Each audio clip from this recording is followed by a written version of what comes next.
بسم اللہ الرحمن الرحیم۔ گمنام ہیرو کے معزز ناظرین السلام علیکم۔ دوستو لائک ضرور کر دیا کریں، شکریہ۔ آئیے چلتے ہیں کہانی کی طرف۔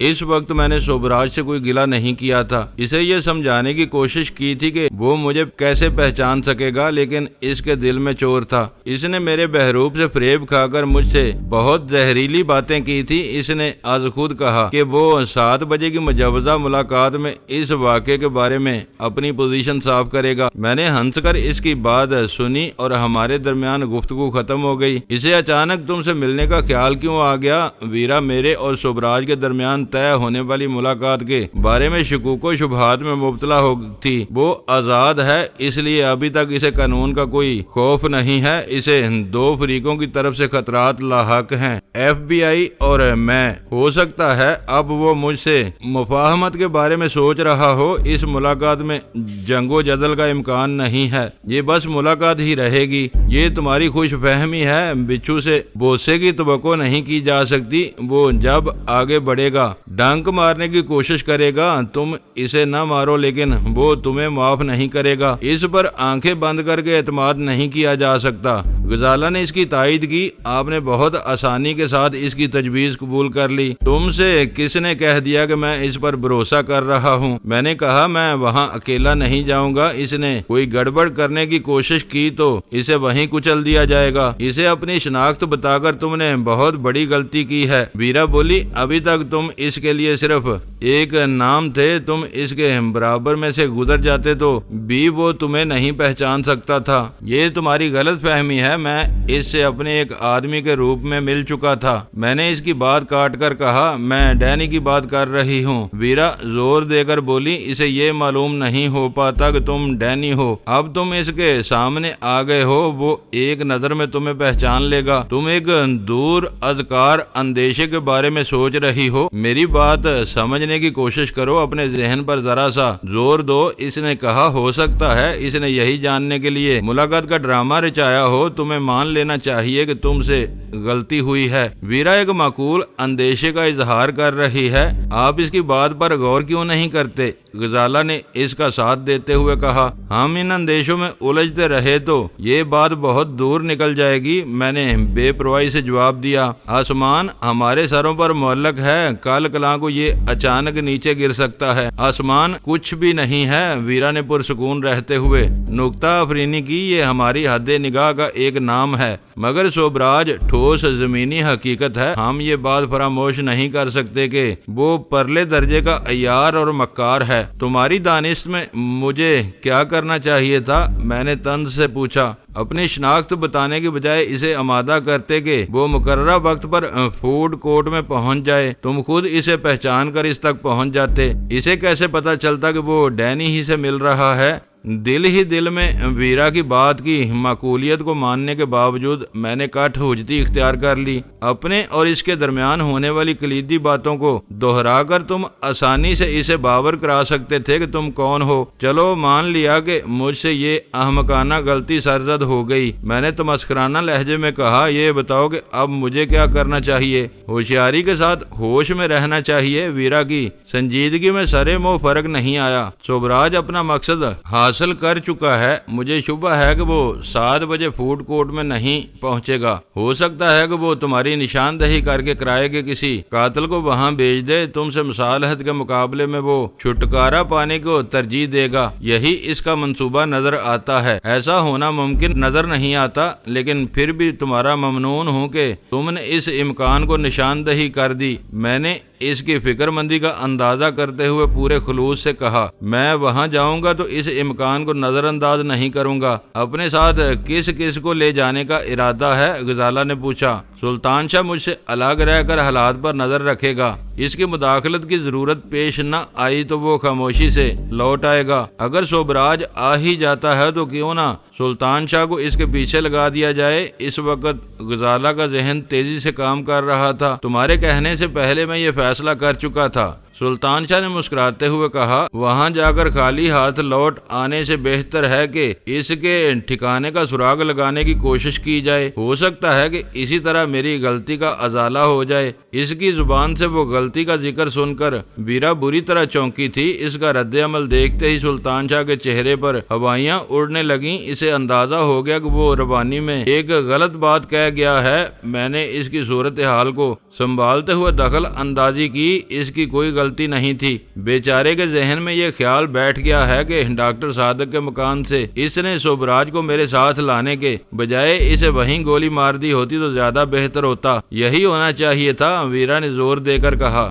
یہ بات کئی مرتبہ میرے ذہن میں آ چکی ہے مگر میں نے اب تک منہ نہیں کھولا۔ شبراج کو وہاں بچ کر نہیں نکلنا چاہیے تھا۔ سانپ گزرنے کے بعد لکیر کو پیٹنا فضول ہے، اب آگے کے بارے میں سوچو۔ میں نے اس موضوع کو وہیں ختم کرنے کی نیت سے کہا۔ آج چاروں کھونٹ چوکس رہنا، ویرا نے سلطان شاہ کو تاکید کی۔ ایسا نہ ہو کہ وہ راستے میں تمہیں جل دے کر کہیں غائب ہو جائے۔ وہ بات وہیں آئی گئی ہو گئی۔ سلطان شاہ کی نگاہوں میں میرے لیے ممنونیت کا جذبہ موجزن نظر آ رہا تھا۔ میں نے شبراج سے فون پر بہت بے فکری کے ساتھ گفتگو کی تھی اور ان تینوں سے تبادلہ خیال کرتے ہوئے بھی میں نے کسی گہری تشویش کا مظاہرہ نہیں کیا تھا۔ اس میں میری کسی خاص کوشش کا دخل نہیں تھا۔ اس وقت میرا موڈ ہی کچھ ایسا تھا کہ میں کسی بات کو زیادہ اہمیت دینے کے لیے تیار نہیں تھا، لیکن اس کے بعد میرے ذہن میں وسوسوں نے سر ابارنا شروع کر دیا۔ میرے ذہن میں ایک خیال یہ بھی آیا کہ شبراج زیر زمین دنیا کے لوگوں کو چھوڑ کر اپنے ان کاروباری حلیفوں سے مدد لے رہا تھا جو کسی نہ کسی اعتبار سے قانون شکنی کے مرتکب ہو رہے تھے اور اپنی ضروریات کی تکمیل کے لیے جرائم پیشہ افراد کی پرورش کرنے پر مجبور تھا۔ ان میں 3 پر IB والے ہاتھ ڈال چکے تھے، لیکن کچھ نہیں کہا جا سکتا تھا کہ شہر میں ایسے مزید کتنے لوگ موجود تھے۔ اگر شبراج پارک ٹاورز والے مشن کے لیے ان کا رخ کر لیتا تو وہاں خاصا بڑا ہنگامہ جنم لے سکتا تھا، جس سے نبڑنے کے لیے سلطان شاہ ناکافی ہوتا۔ ایسی کسی صورتحال کا مقابلہ کرنے کے لیے میں نے سوچا کہ اول خان سے چند افراد کی کمک طلب کی جائے، مگر پھر خود ہی یہ خیال ترک کر دیا۔ پچھلی رات کو ہم لوگوں سے الگ ہونے کے بعد اول خان نے ہم سے کوئی رابطہ نہیں کیا تھا۔ اس نے ٹام کے خلاف مہم میں جس طرح کھل کر ہمارا ساتھ دیا تھا، اس کے بعد اسے چھیڑنا مناسب نہیں تھا۔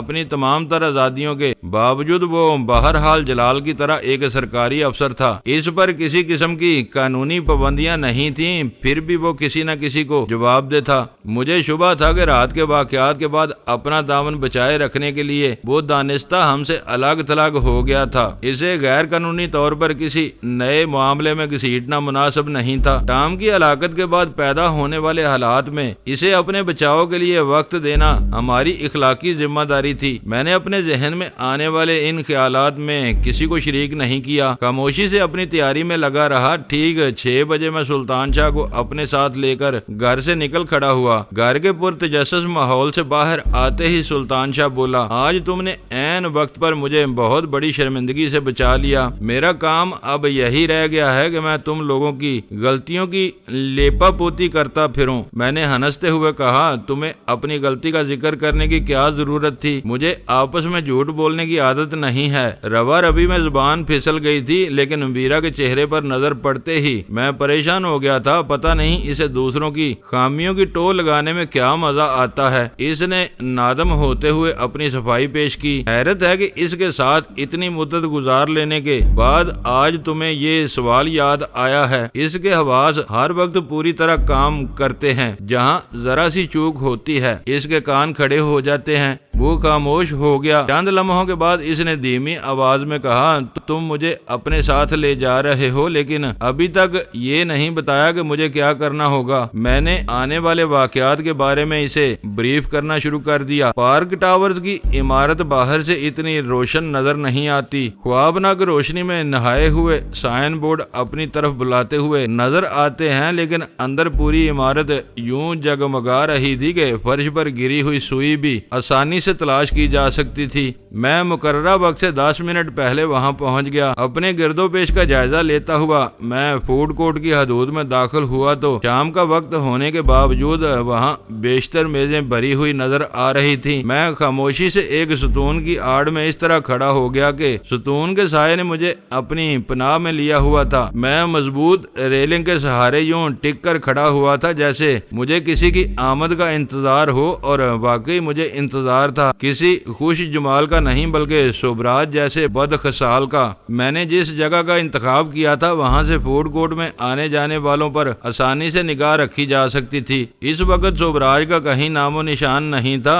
دھیرے دھیرے 7 بھی بج گئے لیکن اس کا کہیں اتا پتہ نہیں تھا۔ جوں جوں وقت گزر رہا تھا میرے اعصاب پر عجیب سی بے چینی طاری ہوتی جا رہی تھی۔ کسی جگہ کچھ دیر کے لیے کسی کا انتظار کیا جائے تو آدمی دوسروں کی توجہ کا مرکز نہیں بنتا۔ انتظار ضرورت سے زیادہ طویل ہو جائے تو بلا وجہ ہر ایک کی نگاہیں اٹھنے لگتی ہیں۔ میرے لیے مشکل یہ تھی کہ میں نے فوڈ کورٹ آنے والوں پر نگاہ رکھنے کے لیے بہترین جگہ کا انتخاب کیا تھا۔ مجھے اپنے قرب و جوار میں اس کی کوئی متبادل جگہ نظر نہیں آ رہی تھی۔ جہاں بھی کھڑا ہوتا ہر اوٹ اور سائے سے محروم ہوتا۔ 7:10 پر میرے موبائل فون کی گھنٹی بجی اور میں چونک پڑا۔ تم کہاں ہو؟ کیا ملاقات کا پروگرام منسوخ کر دیا؟ دوسری طرف سے سوبراج نے کسی تمہید کے بغیر متجسس لہجے میں سوال کیا تھا۔ میں تمہارا منتظر ہوں۔ تم کہاں ہو؟ میں نے اپنی پوزیشن کی نشاندہی کیے بغیر کہا۔ لیکن تم فوڈ کورٹ میں نہیں ہو، اس کی آواز پر یقین تھی۔ تم وہاں پہنچو، اگلے لمحے میں بھی پہنچ جاؤں گا۔ اوہ، تم سامنے آنے سے ڈر رہے ہو؟ ایک گہرے سانس کے ساتھ اس کی آواز آئی۔ میں کسی خطرے کو خاطر میں نہیں لاتا، لیکن احتیاط اچھی چیز ہے۔ محتاط رہنا اچھی عادت ہے۔ ہم دونوں میں کئی باتیں مشترک ہیں۔ میں بھی غیر ضروری طور پر منظر عام پر آنا پسند نہیں کرتا۔ ایک جگہ رک کر تمہارے نمودار ہونے کا انتظار کر رہا تھا۔ اب تم کہتے ہو تو میں 5 منٹ میں وہاں پہنچ رہا ہوں۔ 5 منٹ؟ میں نے حیرت اور طنز سے کہا۔ اس کا مطلب ہے کہ تم جھوٹ بول رہے ہو، اس وقت اس عمارت میں نہیں ہو۔ میں وہیں تھا۔ سیٹلائٹ فون کا بکھیڑا ہر جگہ نہیں پھیلایا جا سکتا۔ تم سے رابطہ کرنے کے لیے مجھے اپنی گاڑی میں واپس آنا پڑا ہے۔ مجھے فوڈ کورٹ میں پہنچنے میں دیر نہیں لگے گی۔ فون بند ہو گیا اور میں دل ہی دل میں مسکرا کر رہ گیا۔ سوبراج عقل سے عاری نہیں تھا، سوچ سمجھ کر ہر قدم اٹھانے کا عادی تھا۔ اس سے بات ہو جانے کے بعد میرے اعصابی تناؤ میں کمی آ گئی۔ اس کے آنے کی اطلاع نے ویرا کے ایک اندیشے کو باطل ثابت کر دیا تھا۔ آخر کار وہ مجھے زینوں سے نمودار ہوتا ہوا نظر آ گیا۔ اس کے چہرے پر گھنی داڑھی اگی ہوئی تھی، سر پر بنی ہوئی ٹوپی اور آنکھوں پر کشادہ فریم والی شفاف اینک نظر آ رہی تھی۔ اپنی ناک کی بناوٹ سے قطع نظر اسے پہچاننا مشکل تھا۔ اگر وہ اپنی ناک کی اوپری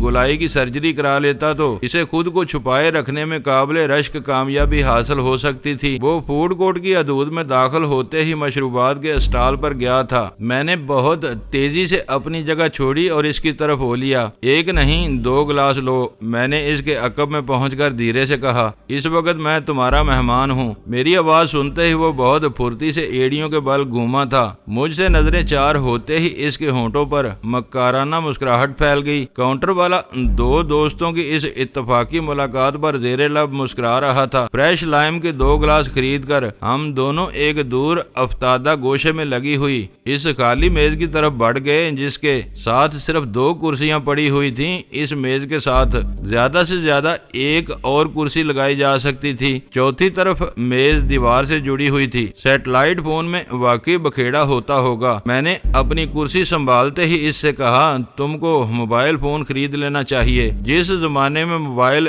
یہاں بہت مہنگا اور عجوبہ تھا، راج محل کے سارے ملازمین اس سے لیس ہوتے تھے۔ شاید اسے موبائل فون خریدنے کا مشورہ پسند نہیں آیا تھا۔ وہ کہہ رہا تھا کہ موبائل بہت خطرناک ہے، آدمی کسی بھی وقت پکڑا جا سکتا ہے۔ میں ایسا خطرہ مول نہیں لیتا۔ تم ان چھوٹی چھوٹی باتوں پر نظر رکھتے ہو، اسی لیے اب تک محفوظ ہو، ورنہ اب تک کہیں اور ہی ہوتے۔ میں نے اپنے گلاس سے ایک گھونٹ لے کر کہا، میرے پاس وقت کم ہے۔ وہ اپنی گھڑی پر نظر ڈال کر بولا، میں تمہارے لیے خیر سگالی کا پیغام لے کر آیا ہوں۔ مجھے اندازہ ہو چکا ہے کہ میری طرف سے تمہارے دماغ میں بہت زہر بھرا ہوا ہے، اس کے ذمہ دار تم خود ہو۔ میں نے میز پر کوہنیاں ٹکا کر نیچی آواز میں کہا، تمہیں یاد ہے کہ جب میں میں ایک کارڈ لے کر پہنچا تھا تو تم نے کیا کچھ کہا تھا، وہ میری غلطی تھی۔ اس نے خندہ پیشانی سے سرگوشی کی۔ میں نے یہاں آ کر پچھلی تمام غلطیوں اور غلط فہمیوں کا ازالہ کرنے کی کوشش کی ہے، لیکن کیوں؟ میں نے زور دے کر سوال کیا، تمہیں میری دل جوئی کی ضرورت کیوں پیش آ گئی؟ بینکاک سے میری واپسی کے بعد تم نے مجھے بہت سہارا دیا تھا، اس نے بدستور نیچی لیکن تشکر امیز آواز میں کہا۔ میں تمہارے اس تعاون کو کبھی فراموش نہیں کر سکوں گا۔ بعد میں ہمارے درمیان غلط فہمیاں پیدا ہو گئی۔ میں چاہتا ہوں کہ تم اس ناخوشگوار ماضی کو بھلا دو۔ شاید تم میرے اصولوں کو بھول گئے ہو، میں نے چبھتی ہوئی آواز میں کہا۔ مجھے سب یاد ہے، راہ والے پاکستان کو نقصان پہنچانے کے لیے آتے ہیں، اس لیے تم ان کے خون کے پیاسے ہو۔ تمہاری کسی سے ذاتی دشمنی نہیں ہے، تم اپنے ملک کے دشمن ہو۔ میں پاکستان کا پرانا نمک خوار ہوں، اس ملک کا برا نہیں چاہوں گا۔ یہ تمہاری سوچ کی نئی تبدیلی ہے جو میرے لیے حیران کن ہے۔ پرسوں تک تم پاکستان کی اینٹ سے اینٹ بجانے پر تلے ہوئے تھے، کیونکہ یہاں تمہاری عزت اور ساکھ کو خاک میں ملا دیا گیا ہے۔ غصے میں انسان بہت کچھ کہہ جاتا ہے، اسے درگزر کر دینا چاہیے۔ میں یہ سمجھنے سے قاصر ہوں کہ تم یہ باتیں مجھے کیوں بتا رہے ہو، میں تمہارے لیے کیا کر سکوں گا؟ تم میرے راستے سے ہٹ جاؤ، مجھے اپنے دشمنوں سے لڑائی لڑنے دو۔ میں نے تمہاری طاقت دیکھ لی ہے۔ جو شخص ٹام کو اس کے محافظوں سمیت جہنم واصل کر سکتا ہے، وہ میری راہ میں بہت سے روڑے اٹکا سکتا ہے۔ یہ کوئی بات نہیں ہوئی، میں نے بے پرواہی سے کہا۔ تم نے بھی شیر دل کے ہاتھوں نک ہاروے کو مروایا تھا۔ میں نے اسے اس کا فرضی کارنامہ یاد دلایا۔ وہ اس واقعے کے پس پردہ محرکات اور حالات سے یکسر بے خبر تھا۔ اسے یہ پتہ نہیں چل سکا تھا کہ اس کی ہدایت پر عمل کرتے ہوئے شیر دل پکڑا گیا تھا۔ اس نے میرے ایما پر دوسری کوشش نک کو ٹھکانے لگایا تھا۔ اس راز کی حفاظت کے لیے مجھے بعد میں شیر دل کو بھی ٹھکانے لگانا پڑ گیا۔ شوبراج نیک نیتی سے نک کے قتل کو اپنا کارنامہ سمجھتا رہا۔ حد یہ تھی کہ اس نے اپنے اس کارنامے کی تشہیر اخباروں تک میں کر ڈالی تھی۔ وہ میری طاقت کا مظاہرہ تھا۔ نیا واقعہ تمہاری طاقت کا مظہر ہے۔ سچ پوچھو تو ٹام کی بے وقت موت سے مجھے ناقابل تلافی نقصان پہنچا ہے۔ اس کا آخری فقرہ چونکانے والا تھا، مگر میں نے میز کی سطح پر اپنی کوہنیوں کے بل مزید آگے کی طرف جھکتے ہوئے نیچی آواز میں کہا، تمہاری بات میری سمجھ میں نہیں آئی۔ اس سے میرا سمجھوتا ہونے والا تھا۔ سوبراج نے انکشاف کیا۔ FBI والے میرا پیچھا چھوڑ دیں تو میں اپنا کھویا ہوا مقام دوبارہ حاصل کر سکتا ہوں۔ میرے ہاتھ اب بھی بہت لمبے ہیں۔ سمجھوتا کس بات پر ہونا تھا؟ میں نے سپاٹ لہجے میں پوچھا۔ سچ پوچھو تو تم ان کے سینوں کا ناسور بنے ہوئے ہو۔ اس نے ایک گہرا سانس لے کر بدستور نیچی آواز میں جواب دیا۔ وہ اڑے ہوئے تھے کہ میری جان صرف تمہارے عوض بخشی جا سکتی ہے، اور اسی لیے تم نے جہانگیر کو اغوا کرایا تھا۔ میرے زخم تازہ ہونے لگے۔ میں تم کو بتا چکا ہوں کہ میرے ہاتھ صاف ہیں۔ تم میرے رابطے میں تھے تو مجھے جہانگیر کو اٹھوانے کی کیا ضرورت تھی؟ اگر جہانگیر قاسم کے گھر پر قید تھا تو اس کا ذمہ دار قاسم ہے۔ میں اپنے جاننے والوں کی ہر حرکت کا ذمہ دار نہیں ہوں۔ تو کیا آج تم نے مجھے ان لوگوں کے حوالے کرنے کا ارادہ کیا ہوا ہے؟ میں نے اس کی آنکھوں میں آنکھیں ڈال کر سرد لہجے میں پوچھا۔ تم میری طرف سے پھر بدگمان ہو رہے ہو؟ اس نے نرمی سے احتجاج کیا۔ میں نے تمہیں دوستی بحال کرنے کے لیے بلایا ہے، تم دشمنی کی باتیں نکال رہے ہو۔ میں جانتا ہوں کہ تمہیں گھیرنے کے چکر میں میری موت بھی آ سکتی ہے۔ ان باتوں کو تم خود اپنی گفتگو سے ہوا دے رہے ہو۔ نک مرا تو اس کی جگہ گیری آ گیا، گیری سمندر میں غرق ہوا تو ٹام نے اس کی جگہ لے لی۔ اب ٹام مر چکا ہے تو کوئی اور اس کی جگہ آ جائے گا۔ تمہارا سودا چلتا رہے گا۔ نئے آدمی سے پروگرام طے کر کے مجھے بتا دینا، میں آ جاؤں گا۔ مجھے ان کے حوالے کر کے تمہاری جان بچ۔ اس نے بے چینی سے پہلو بدل کر میری بات کاٹ دی۔ آدمی ڈھنگ کے ہو لیکن باتیں بہت کڑوی کرتے ہو۔ میں کہہ رہا ہوں کہ ایسی کوئی بات نہیں، ان سے میری دوسری ڈیل چل رہی ہے۔ ایسی کیا ڈیل ہو سکتی ہے؟ کہیں تم نے گرین کوبرا ان کے حوالے کرنے کا فیصلہ تو نہیں کر لیا ہے؟ اس بار میں نے چونک کر قدرے برہمی سے سوال کیا تھا۔ ابھی کوئی فیصلہ نہیں ہوا۔ میں نے ٹام کو پیشکش کی ہے، اسے واشنگٹن سے منظوری آنے کا انتظار تھا۔ اب دیکھو کہ اس کے مارے جانے کے بعد کیا ہوتا ہے۔ تو کیا تم گرین کوبرا فائل انہیں دے دو گے؟ میں نے درستی سے پوچھا۔ مجبوری ہے، میری وفاداری کے کسی ٹھوس ثبوت کے بغیر وہ میرا پیچھا نہیں چھوڑیں گے۔ میں نے اپنے داہنے ہاتھ سے یکا یک اس کی بائیں کلائی مضبوطی سے تھام کر کہا،